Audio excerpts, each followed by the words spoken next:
नमस्कार मंडळी, माझं नाव आहे श्रवण आणि येस, थिएटरबद्दल गप्पा मारायच्या असतील किंवा थिएटर कलाकारांच्या एकदम इंटरेस्टिंग गोष्टी जाणून घ्यायच्या असतील तर ते सगळे इथे होणार आहेत. कारण मी आज आहे इथे NCPA मध्ये, जिथे होतोय प्रतिबिंब मराठी नाट्योत्सव. Do you want to see the magic? चला दाखवतो. How do you manage to look so young still? नाटकाची अशी एक आठवण नसते, अनेक अशा आठवणींचं कोलाज असतं. मला पहिलं माझं नाटक होतं, पहिली एकांकिका, पहिलं माझं स्टेज परफॉर्मन्स, तेव्हा मी ब्लॅक झालो. त्याच्यानंतर मी आजपर्यंत झालो नाही. थिएटर मी फक्त स्वतःपुरतं करतो. It is just my jealousy, it is my love. इकडे तिकडे लोळून लोळून पाटावरती घोळून घोळून घाम गाळून तुमच्यासाठी गोष्ट घेऊन आलो. बोला, गोष्ट घ्या. All time favourite theatre directors. तो माणूस आता काम करत नाही, विजय जोशी. बापरे. आजही प्रयोग करताना ही टेन्शन असायलाच हवं आपल्याला की नाटक महत्वाचे आहे.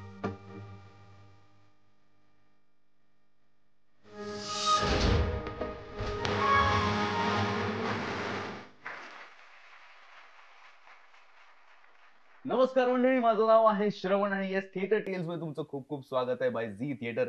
आणि आज आपण इथे आहोत NCPA मध्ये, जिथे होते प्रतिबिंब मराठी नाट्य उत्सव. आणि आज आपल्या सोबत the handsome, the dashing and the very beautiful, yes, Lalit Prabhakar and Thank you. Malika. How are you? We are good, yaar. Yes. Excited. Excited. म्हणजे घंटा what exactly? म्हणजे आपल्याला माहिती आहे घंटा. इसमें क्या है लेकिन? यार तसं तर मेन म्हणजे जे मूळ नाटक आहे सॅम स्टॅनर यांनी लिहिलेलं, त्याचं नाव असं आहे की lemons lemons lemons lemons lemons. Okay. तर त्याचं जेव्हा आम्ही अडॅप्टेशन केलं तेव्हा त्या अर्थाला जाणारं नाव आम्हाला हवं होतं. तर त्याचं आम्ही मग घंटा घंटा घंटा घंटा घंटा असं आम्ही त्याचं नाव केलं. आणि त्याला अनेक गोष्टी आहेत. त्या घंटा आता तुम्हाला नाटक बघितल्यावर त्याचा रेफरन्सही कळेल, पण कदाचित ती धोक्याची घंटा असू शकते. ओके. किंवा अजून अशा बऱ्याच गोष्टी आहेत. मला वाटतं की त्याचा एकच एक असा अर्थ नाहीये. पण हेही आहे की घंटा म्हणजे घंटा काही उरणार नाही आपल्याकडे. म्हणजे जे लेमन्सचं इंग्लिशमध्ये आपण होतं ना की लेमन्स म्हणजे युल गेट लेमन्स, काहीच नाही मिळणार. म्हणजे तसं त्या याच्याने पण तो अर्थ जाऊ शकतो. तसं Nice. Quick about your character. Exactly what are you representing? So my character's name is Firoza, Okay. and she's a lawyer, Hmm. and obviously she's working with the government. Yeah, she's come from a different class compared to her partner, who's Aditya. And yeah, it's about how now they have to basically just learn to survive in a world where they're only allowed 140 So words. this play is about only two characters. Yes. Yeah. आणि what was the challenging part की of course एक duration होत आहे की एवढ्या audience असतं, त्यांना आपल्याला अडकून ठेवावं लागतं. आणि it's unlike films the way you have done की 2 घंटा चलो हमने शूट कर लिया, okay now audience will give their reaction. But इकडे डायरेक्ट लाईव्ह रिॲक्शन्स मिळतात. आणि तुम्ही हे परफॉर्म पण केलं आहे प्ले सगळीकडे. म्हणजे कसं वाटलं की फक्त 2 जण प्ले करतायत आणि ते कसं हुक ठेवलंय तुम्ही? मला वाटतं चॅलेंजिंग पार्ट ह्या नाटकाच्या बाबतीत असा होता की हे लिनियर नाहीये नाटक. म्हणजे जे सीन्स आहेत, भरपूर सीन्स आहेत त्याच्यामध्ये.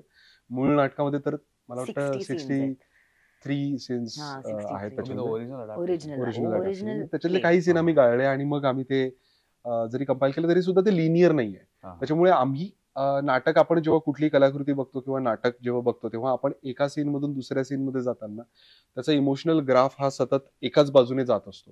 पण जेव्हा लिनियर नाटक नसतं तेव्हा ते वर खाली सगळं होत असतं. तुमचा जो इमोशनल ग्राफ आहे तुमचं सगळंच, तर त्या सगळ्या गोष्टी लक्षात ठेवून प्रत्येक सीनची नोट वेगळी लावणं, प्रत्येक सीन वेगळ्या नोटला सुरू करणं हे चॅलेंजिंग होतं. आणि तरी सुद्धा ते कंटाळवाणं न वाटू देणं, म्हणजे एकाच ठिकाणी जरी ते घडत असलं तरी सुद्धा मला वाटतं डिरेक्टरच्या बाजूने खूपच चॅलेंजिंग होतं हे की ते सतत वेगवेगळं वाटत राहणं. म्हणजे तिथे ते एकाच ठिकाणी, नाहीतर मग तुम्ही एका पॉइंटला असं होऊ शकतं की तुम्ही अडकून जाता की आता काय मी याच्यामध्ये करू. ह्या 2 तर गोष्टी, कारण आमच्या सेटमध्ये खूप गोष्टी तशा नाहीयेत. मग अजून काय याचं फॉर्मेशन करू, अजून काय मी हे करू. पण तसं नाहीये. प्रत्येक सीन तुम्हाला काहीतरी वेगळं तुम्हाला व्हिज्युअलाइज करून त्याने ते बसवलेलं आहे. तर दिसताना ते सगळे सीन खूप ब्युटिफुली दिसतात.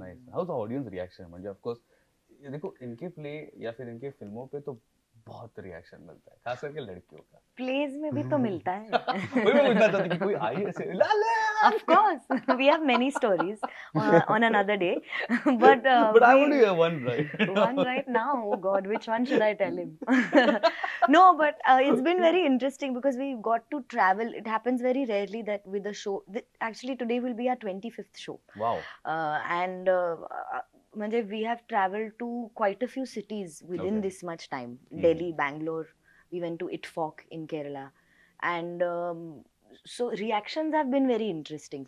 Every city has given us very nice, very overwhelming response every time. आणि good compliment that you all have got मध्ये, कारण थिएटर मध्ये कसं आपण लगेच आपल्याला compliment The adaptation got a lot of praise many times, the way it had been adapted, because it has also kind of changed from what the original, it's no longer that play. I mean, at least that's what we feel, the way the team has worked towards adapting it and all. So I think very relatable we felt. First we thought that maybe it will just be for the Marathi audiences because that was where we opened. But nantar when we traveled to different cities and we then started performing with subtitles, we realized that no, it's still pretty accessible, because I mean people are relating with the play and the story and the situation which we are playing very, very nicely, very warm. Actually compliments मध्ये तू म्हणतोस तसं मला वाटतं की प्रत्येक ऍस्पेक्टला घेऊन थिएटरच्या आम्हाला खूप कॉम्प्लिमेंट्स मिळतात. म्हणजे ते दिसायला पण तितकं सुंदर आहे. म्हणजे त्याचं डिझाईन जे झालेलं आहे ते खूपच छान डिझाईन केलेलं आहे. व्हिज्युअली त्याच्यामुळे तुम्हाला खूप चांगलं जे एलिमेंट्स आम्ही वापरलेले आहेत, म्हणजे एक क्लाउड एक खूप मोठा तो खूपच महत्वाचा पार्ट प्ले करतो. ती एक गोष्ट झाली. म्युझिक खूप चांगलं झालेलं आहे. सौरभ भालेराव जो मला वाटतं फिल्म्सचे जास्त करून म्युझिक करतो, तर त्यानेच आमचं म्युझिक केलेलं आहे. तर म्युझिक खूप छान झालेलं आहे. त्यानंतर मला वाटतं की बऱ्याचदा आपण जेव्हा दोन पात्री कुठलंही एक मुलगा आणि एका मुलीचं नाटक बघितलेलं आहे, तर ते फक्त रिलेशनशिप साठीच मर्यादित असतं. तर हे नाटक तसं नाहीये. हे पॉलिटिक्स पर्यंत जातं. हे बऱ्याच गोष्टींना टच करतं. तर अशा पद्धतीचं कपलचं नाटक मला वाटतं की कोणी बघितलेलं नव्हतं. अशा आम्हाला कॉम्प्लिमेंट्स मिळतात. आणि परत मला ते झालं की असं बघितलेलं नाही, असं दरवेळेस आम्हाला होतं की हे काहीतरी वेगळंच बघितलं. म्हणजे जरी ते कपलचं नाटक असलं तरी सुद्धा व्हिज्युअली ते म्हणतात की असं काहीच बघितलं नव्हतं आम्ही. बाकी एनर्जी असेल किंवा सगळेच, त्याच्यामुळे सगळे एलिमेंट वापरले जातात. थोडं जरा वेगळे प्रश्न मला विचारायचे रिगार्डिंग यू बोथ. ओके, तुमच्या दोघांपैकी ऑफ लाईन्स कोण विसरतं? मी विसरते. मी accepted. I have to. I'm on camera. I have to be honest. तो बोलणार तर मी बोलू का?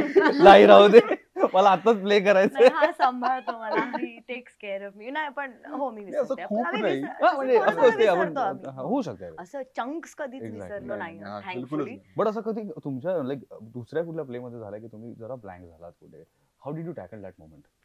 कसं झालं तुझ्यासोबत कधी? मला पहिलं माझं नाटक होतं, पहिली एकांकिका, पहिलं माझं स्टेज परफॉर्मन्स, तेव्हा मी ब्लँक झालो. त्याच्यानंतर मी आजपर्यंत झालो नाही. पण मला त्याच्याबद्दल विचारही नाही करायचा. पण मी पहिल्यांदा जेव्हा झालो होतो ते किती सेकंदासाठी होतं मला माहित नाही, पण मला असं वाटतं की मी एक 1.25 तास तरी मी उभा होतो. तर तो काळ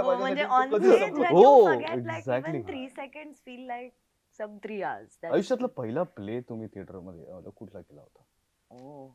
मी अरविंद विश्वनाथ कुलकर्णी यांची एक एकांकिका केली होती, क्रमशः नावाची, जी कॉलेजकडून केली होती. याच्या आधी मी जेव्हा हॉस्टेलमध्ये होतो तेव्हा आम्ही एक बालनाट्य बसवलं होतं. तर तो माझा खरं तर पहिला स्टेजवरचा, ऍक्च्युली तो म्हणायला गेलं तर झाड बनवलं नाही, हे असं प्रॉपर नाटक होतं. पण तरी सुद्धा म्हणजे असं बालनाट्य म्हणजे असे कॅरेक्टर तसे नव्हते, असं तरी मच्युअर पद्धतीच त्याच्यातला एलिमेंट आणि सगळ्या गोष्टी होत्या. तर कंटेंट होता.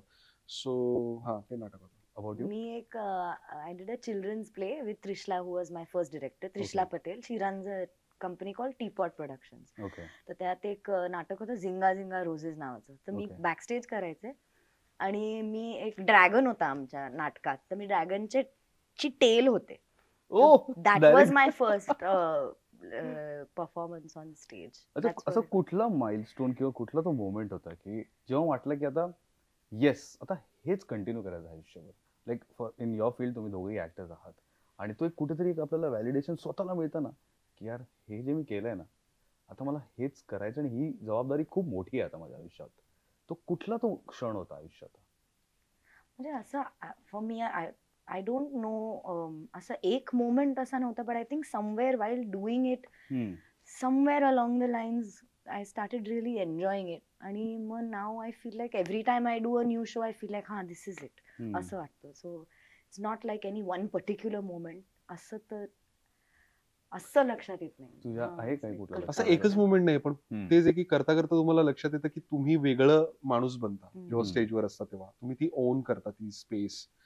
हे तुम्हाला जेव्हा कळायला लागतं की इथे माझं काहीतरी वेगळं होतं, माणूस म्हणून मी बदलतो इथे, इथे एक माझ्यात वेगळा कॉन्फिडन्स येतो आणि इथे इथे मला नाही म्हणजे मला कोणी काही हे नाही करू शकत, म्हणजे इथे मी राजा आहे असं वाटायला लागतं आपल्याला की इथे मी वावरू शकतो, इथे मी यू कॅन खेळू बी शकतो. एनिथिंग ना, you can be So, anything. ती जेव्हा यायला लागतं तेव्हा असं वाटतं की मग त्याची चट लागते बाकी तो किडा असतो तो. हो.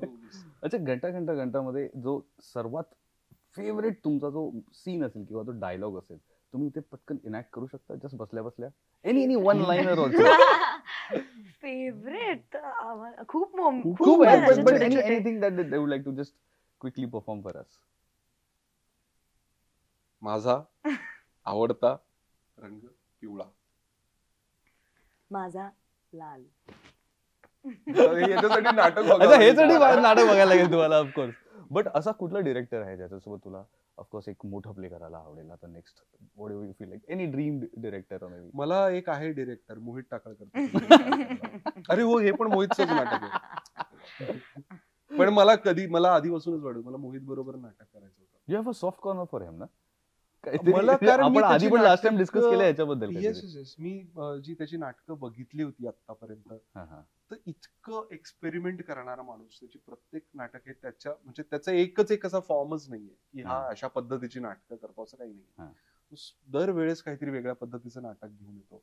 तो दरवेळेस आपल्याला काहीतरी विचार करायला लावतो. त्याचं दरवेळेस काहीतरी प्रेझेंटेशन, त्याचं डिझाईन, सगळ्याच गोष्टींमध्ये. आणि मी म्हटलं तसं त्याचं नाटक हे फक्त डिरेक्शनच्या याच्यामध्ये तो मर्यादित नाही राहत. तो सगळ्या बारीक बारीक गोष्टींमध्ये जाऊन, त्याच्या डिटेलिंग मध्ये जाऊन, मग ते कपडे असतील, सगळ्या सेन्सेसना तुला टच करायला बघतो तो. म्हणजे तुला वासही आला पाहिजे, कारण तुम्ही ते बघत असता, तुम्हाला फीलही झाला पाहिजे. सगळंच काय कसं करता येईल, त्याच्यासाठी काय करता येईल त्यांना. And he is invested in every aspect of the play, which he is right about. म्हणजे sound, light, everything. It's not just that he leaves it up to the people that are involved, but he is very much there with them while we are making the show. So all the elements come together very beautifully. Process खूप छान असते त्याची नाटकाची. मला वाटतं प्रत्येक नाटकाची process ही वेगळी असते, नाटकाला धरून असते. तो एक आपण जरा काहीतरी fun, just that fun segment म्हणता येईल याला, की मला असं वाटतं की इथे आपण करू शकतो. इथे आपण ते करू शकतो की okay you, so this is a situation तिथे तुम्हाला कॉल येतोय, ललित प्रभाकरचा कॉल येतोय, but he is 10 years old. He's 10 years old. 10 years old. And now you are talking to him on the phone. Is So- he standing in one place that No. 10-year-old? You are Lalit Prabhakar right now, but there's a call.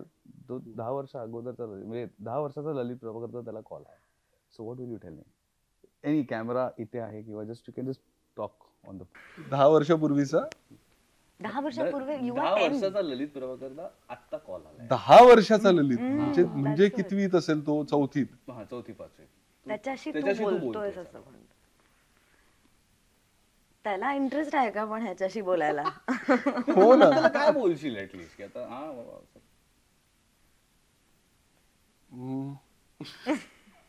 मी बोलू का त्याच्याशी? Please बोल, हे घे please, त्याला काहीतरी सांग. It's fine. Just continue doing what you're doing.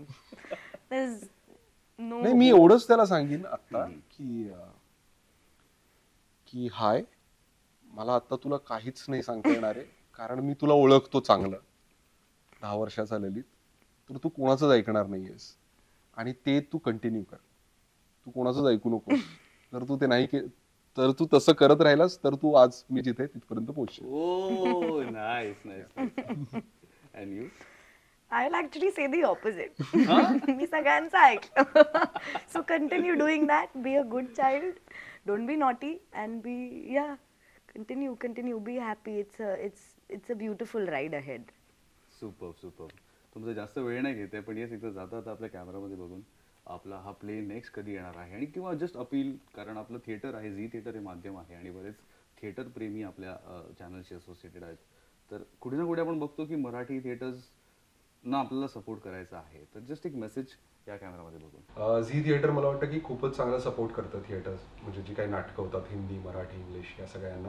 मला वाटतं प्रेक्षकांनी पण तो सपोर्ट असाच आम्हाला मराठी नाटकांना पण दिला पाहिजे. आणि मराठी मला वाटतं की व्यावसायिक नाटकांना तो मिळतोच. आपल्याकडे आत्ताच्या घडीला खूपच चांगली स्थिती आहे मराठी व्यावसायिक नाटकांची, पण मराठी प्रायोगिक नाटकांसाठी जागा खूप कमी आहेत आणि त्याचे शोज त्याच्यामुळे कमी होतात आणि त्याचा अवेअरनेस खूप कमी आहे. तर ह्या सगळ्याच गोष्टींबद्दल मला वाटतं की आमच्या बाजूनी आम्ही प्रयत्न केला पाहिजे की त्याचा अवेअरनेस कसा वाढेल. पण मला वाटतं तुम्ही थोडीशी जागरूकता दाखवून जर तुमच्या आजूबाजूला कुठे शो असेल, तुम्हाला जर कळलं तर प्लीज सपोर्ट करा. प्रायोगिक नाटकं ही खूप लोक कुठून कुठून कसं बसं करून पैसे जमवून खूप मेहनतीने करत असतात.